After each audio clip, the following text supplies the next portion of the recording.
Lucknow super giants কলকাতাকে match হারায়নি, Kolkata নিজে থেকেই ম্যাচটাকে লখনৌ সুপার জায়ান্টসকে দিয়ে দিয়েছে। কি ভাই এগুলো ডিসিশন? রিঙ্কু সিংকে তোমরা ব্যাটিংই পাঠাচ্ছ না, দাগআউটে বসিয়ে রাখার জন্য তাকে খেলাচ্ছ নাকি? ভুলভাল ব্যাটিং পাঠানোর জন্য ভাই কলকাতা নাইট রাইডার্স 4 রানে ম্যাচ হেরে গেল আজকে লখনৌ সুপার জায়ান্টসের কাছে। একতরফা জিতা ম্যাচ আমরা লখনৌ সুপার জায়ান্টসকে ভাই গিফট করে দিলাম আজকে। 25 রানে 5 উইকেট ভাই, 13 ওভারে 162 হয়ে গেছিল 2 উইকেটে। এবং আজিঙ্ক্য রাহানে আউট হওয়ার পর ভাই লাগাতার 5 উইকেট, 3 ওভারে 25 রান দিয়ে 5 উইকেট পড়লো। এবং সব কিছুই সম্ভব হয়েছে ভুলভাল ব্যাটিং পাঠানোর জন্য। রমনদীপ সিং 8 নম্বরে ব্যাটিং করে, তাকে তুমি 5 নম্বরে পাঠাচ্ছ এবং সে আউট হলেও তো হলো, তারপর তুমি রঘুবংশীকেও পাঠিয়ে দিলে।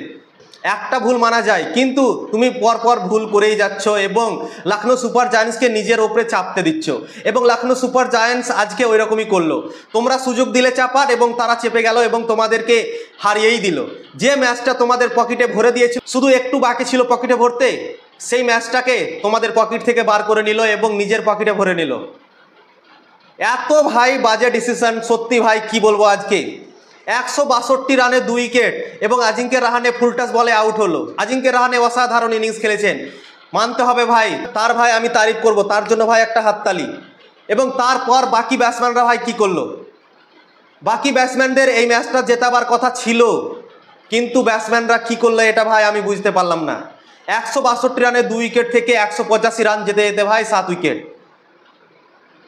13 ওভারে 162 এবং 16 ওভার যেতে যেতে 185তে 7 উইকেট। ভুলভাল ব্যাটিং। আরও একটা অনেক বড় মিস্টেক করলো লাস্ট ওভারে হর্ষিত রানা। 1 ওভারে জেতার জন্য 24 রান প্রয়োজন ছিল এবং প্রথম বলে হর্ষিত রানা 4 মারলো এবং দ্বিতীয় বলে রিঙ্কু সিংকে স্ট্রাইক দিতে হতো সিঙ্গেল নিয়ে, কিন্তু ভাই সে নিজেকে হিরো ভাবছে এবং নিজে ছক্কা মারতে যাচ্ছে রিঙ্কু সিংকে স্ট্রাইক না দিয়ে, এবং একটা বলকে ডট করে দিল। এবং সেই বলটা যদি ডট না হতো তাহলে ভাই 4 রানে যে কেকেআর দল ম্যাচটা হারলো সেটা ভাই জিতে নিতে পারতো, রিঙ্কু সিং আরও একটা বাউন্ডারি মারতে পারতো। কিন্তু সেখানেও একটা অনেক বড় ভুল করলো হর্ষিত রানা। কি বলবো ভাই, আজকে ভাই আমার মনটাই খারাপ হয়ে গেল। আজকে এমন একটা জিতা ম্যাচ ভাই, আরামসে কলকাতা দল আজকে জিততে পারতো, সেই ম্যাচটা ভাই লখনৌ সুপার জায়ান্টসকে গিফট করে দিল আজকে। 239 রান টার্গেট, তোমাদের বোলিং একদম খারাপ হলো আজকে, মানছি ব্যাটিং পিচ ছিল, কিন্তু তোমরা যেভাবে ব্যাটিং করলে তোমাদেরকে এই ম্যাচটা ভাই জিতা উচিত ছিল, কেকেআরকে ম্যাচ জিতা উচিত ছিল এটা, কিন্তু সম্ভব হলো না। মাত্র 4 রানে ম্যাচ হারলো। পাওয়ার প্লেতে অসাধারণ শুরুয়াত দিল Quinton de Kock, Ajinkya Rahane, তারপর সুনীল নারায়ণ, 6 ওভারে 90 রান। তখন ভেবেছিলাম ভাই আমাদের অনেক বড় ব্যাটিং লাইন আপ আছে, আমরা আরামসে এই রানটা চেস করব। কিন্তু প্রথম ম্যাচে তোমাদের মনে আছে রয়্যাল চ্যালেঞ্জার্স ব্যাঙ্গালোরের বিরুদ্ধে আজিঙ্ক্য রাহানে যখন আউট হলো 50 করার পর, তখনই এইরকম দশা হয়েছিল।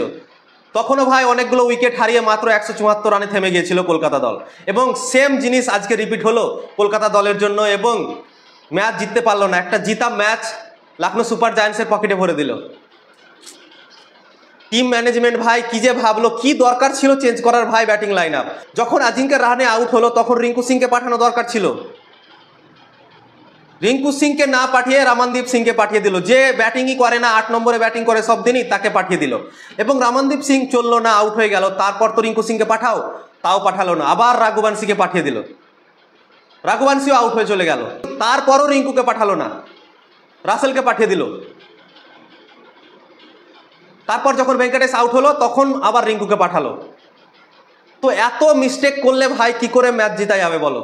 একটা জিতা ম্যাচ আরামসে কলকাতা দল 11-12 গড় মতো রান লাগতো লাস্ট 6 ওভারে, এবং সেখান থেকে ম্যাচটাকে ভাই লখনৌ সুপার জায়ান্টসকে ভাই দিয়ে দিল। সত্যি ভাই আজকে এতটা মন খারাপ হলো ভাই তোমাদেরকে বলে বোঝাতে পারবো না। এবং কেকেআর ফ্যানরা যত আছে সবারই ভাই আজকে মুড অফ হয়ে গেল আজকে কেকেআর এর এই পারফরমেন্সে। আজকের ম্যাচটা ভাই জিতা উচিত ছিল কেকেআর দলকে। কি বলবো ভাই, আমার মনটা সত্যি এতটা নিরাশ আজকে হলাম ভাই, কোনোদিনও আমি এতটা নিরাশ হইনি কেকেআর এর পারফরমেন্স দেখে।